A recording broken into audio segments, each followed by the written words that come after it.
കറുത്ത ചന്ദ്രൻ എന്നറിയപ്പെടുന്ന ചൊവ്വയുടെ ഉപഗ്രഹം ഫോബോസ്. ഭൂമിയിൽ നിന്ന് നക്ഷത്രങ്ങളുടെ ദൂരം അളക്കുന്ന യൂണിറ്റ് പ്രകാശവർഷം. ഭൂമിയും സൂര്യനും തമ്മിലുള്ള അകലം ഏറ്റവും കൂടിയിരിക്കുന്ന ദിവസം ജൂലൈ 4. ഭൂമിയിൽ നിന്ന് ഏറ്റവും വലുപ്പത്തിൽ കാണാവുന്ന നക്ഷത്രം സൂര്യൻ. സൂര്യനോട് ഏറ്റവും അടുത്ത് സ്ഥിതി ചെയ്യുന്ന ഗ്രഹം ബുധൻ.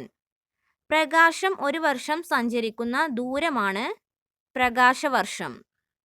ബഹിരാകാശ സഞ്ചാരിയായ ആദ്യ വനിത വാലന്റീന തെരഷ്കോവ. യൂറി ഗാഗറിൻ ഏത് രാജ്യക്കാരനാണ്? മുൻ സോവിയറ്റ് യൂണിയൻ. ഭൂമിയോട് ഏറ്റവും അടുത്തുള്ള ഗ്രഹം ശുക്രൻ. സൂര്യനു ചുറ്റും ഗ്രഹങ്ങൾ സഞ്ചരിക്കുന്ന പാത ഓർബിറ്റ്. സൗരയൂഥത്തിന്റെ കേന്ദ്രം സൂര്യൻ. ചന്ദ്രനിൽ ഗർത്തങ്ങളുണ്ടെന്ന് കണ്ടെത്തിയ ശാസ്ത്രജ്ഞൻ ഗലീലിയോ.